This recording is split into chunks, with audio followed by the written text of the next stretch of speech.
Are you a motherless daughter? What if we told you we have 20 years worth of truth treasures, pearls of wisdom, and diamonds of hope to help you with your mother loss? We do, and we share all things mother loss on Nurturing Words, Voices of Experience, a podcast by the Motherless Daughters Ministry. Give yourself some self-care and listen as we discuss grief, regret, anger, redemption, closure, and so much more. Hello, I'm Gladys Bell, your host. In our ministry, we are blessed to get the opportunity to work with so many women navigating their grief journey. Whether through emotional absence, narcissism, or death, each has experienced mother loss. It is powerful to see their lives change and grow as they work on their healing. Some of them finally allowing themselves to fully grieve for the first time. It's wonderful to see the powerful work God can do through the ministry. Today's episode shares one story of a Motherless Daughters Ministry participant turned leader, Cathy DeBella. Our prayer is, as you listen to the testimony, you will be encouraged that no matter what has happened in your past, healing is possible. I was raised by two missing parents, as my mother took care of my physical needs only. I was emotionally abused and abandoned by both. My mother was critical, judgmental, and her eyes would reveal the anger that was trapped inside, but she rarely showed this anger. When she did, she threw darts with her words. It was always short and quick, but those darts were thrown straight for the heart, and she was an excellent shot. I was born with the job of making my parents happy. Everything was all about them because their mental illness caused them to play the role of the child. Appropriate displays of emotion were not received well by my mother because it made her uncomfortable. She told me many times that she couldn't cry. When I expressed my hurt feelings, there was no comfort, just blame. My parents never thought of me first, or the consequences that I would have to face because of their decisions. They were more important in their eyes. In order to receive their love, I had to fit their form. Therefore, I never learned what unconditional love looked like. One of my earliest memories was when I was 5 years old. I became sick and the doctor gave me penicillin. The shots gave me hives, and when I took the liquid form, it always came right back up. Instead of calling the doctor, my parents forced me to take it. My mom would come with a spoonful of medicine in one hand and give me the pan to hold to throw up in. Of course, I didn't want to take it, so I would cry. Because this display of emotion made her mad, she and my dad would gang up on me. My dad would go put his jacket on and threaten to take me to the hospital. That really scared me, so I took the medicine. These kind of things went on all my life. At 17, I got saved and started going to a different church. My mother felt threatened any time I started showing independence. Shortly thereafter, she told me that she didn't love me as much as she used to. Later, she denied that she would ever say anything like that. Neither parent ever took responsibility for their behavior. I was a very angry child and grew up into the same kind of adult. The slightest little thing brought anger. I became outspoken and would shock some of my friends, all Christians, at the things I said. Yet they never wanted to hear anything negative about my parents or what I was going through.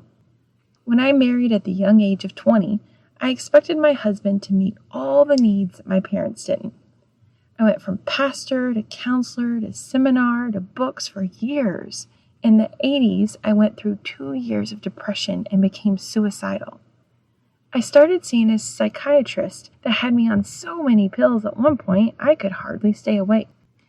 Although I stopped going to church because I couldn't feel anything anymore, Psalms became the only part of the Bible I would read.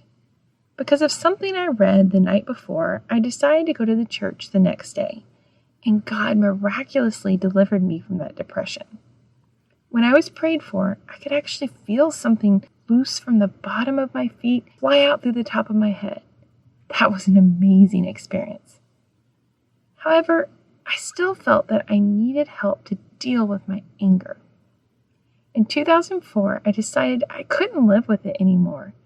I knew the counselor I chose had to be Christian, so I contacted Lifeway. God matched me up with a wonderful Christian trauma counselor that was able to help me. I spent 6 years with her learning and dealing with my anger. I needed somebody to help me sort through all the issues my parents had placed in my life. God gave me wonderful visions of what His unconditional love looked like, and my life was changed. To this day, my therapist continues to help me as issues arise due to the lack of life skills my parents gave me. I have learned that no matter what your issues are, you can transform. My mother died in 1999. I only grieved for what could have been. I have 2 sisters. One I haven't seen since my father's funeral in 2003. My other sister and I did pretty well until last summer when my parents' legacy finally broke that relationship too. Of course, I wish my family had been different. The pain from this dysfunction that comes in having a relationship with them can be so toxic and debilitating that I am relieved to remove it, not them, from my daily life. Unless God restores these relationships, I may never see them again, but I'm okay with that. I heard about the Motherless Daughters Ministry through a church. When I heard about it, I knew it was something I needed to check out. What has been so amazing about this class is the people whom I have met and the support I've received. I never dreamed that God would bless me with people who actually can relate to what I've been through.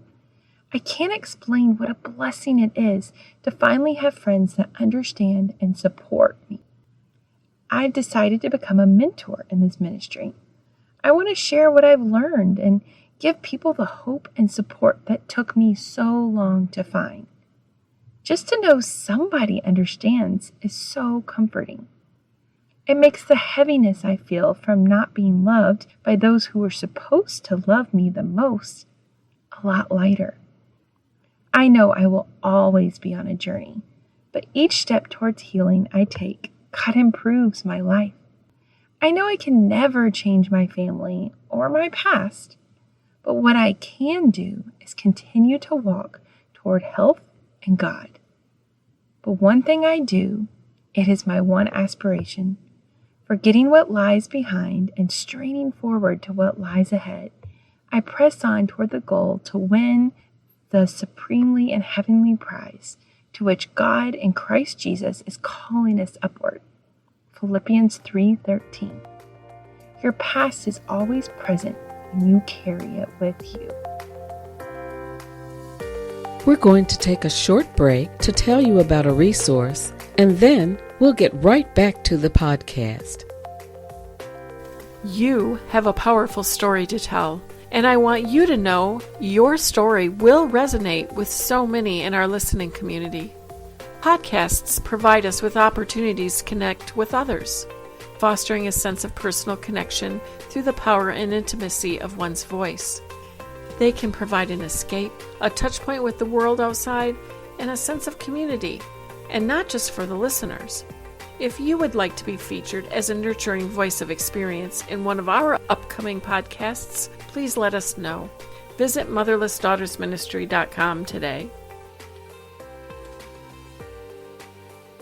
And now, let's hear some parting comments from our podcast administrator, Sarah Lynn Wells. Thank you to Cathy for sharing her powerful testimony.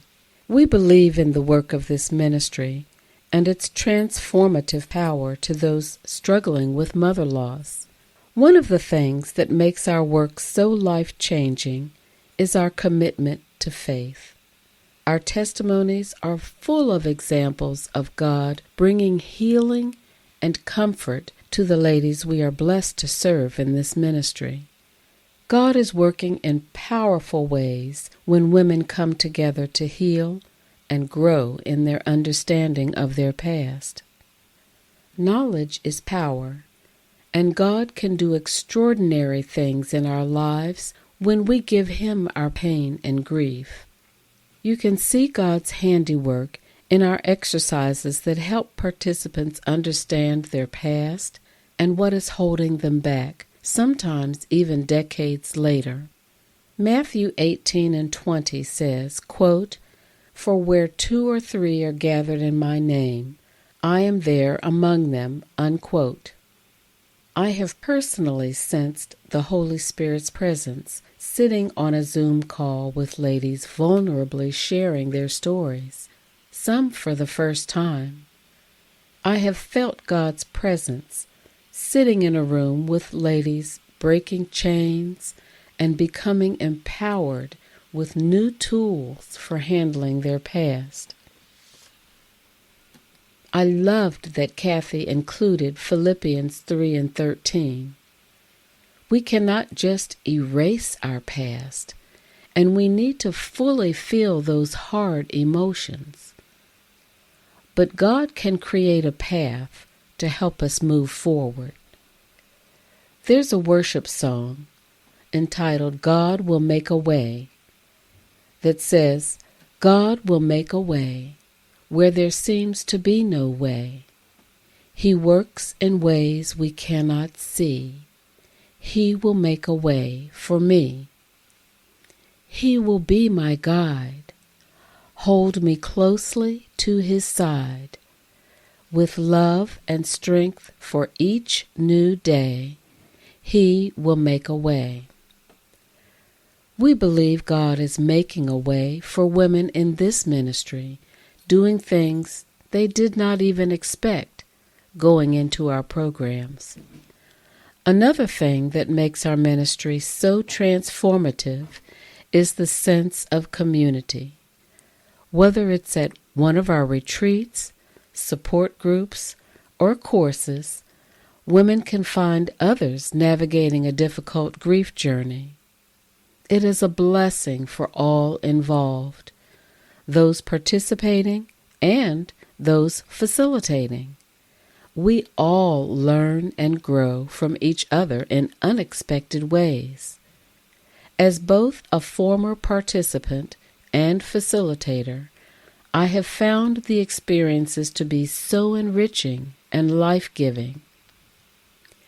In her testimony, Cathy said, "Just to know somebody understands is so comforting. It makes the heaviness I feel from not being loved by those who were supposed to love me the most a lot lighter." You can sense that feeling of lightness. We have had participants whose whole appearance changes through our time together. You can feel a lightness and see a weight lifted off their shoulder as they learn to process and release painful memories and difficult emotions. For some, it is their first time allowing themselves to truly process these emotions. It is our prayer that if you are listening to this and struggling in your journey, you will be encouraged to reach out to our ministry. There are a variety of opportunities and ways to serve you. Check our show notes for links to find out what is going on in the ministry. If the Motherless Daughters Ministry has had an impact on your life, we'd like to invite you to share your testimony or reach out regarding ways to get involved. Just like Cathy, so many who have been transformed through the ministry continue their journey by serving others. They find this blesses them as much as others when they come alongside other women on their journey. Thank you for joining us here at Motherless Daughters Ministry. If you need more nurturing words, we encourage you to have a listen to other episodes of this podcast. Don't forget to hit the subscribe or follow button so you can join us again next time.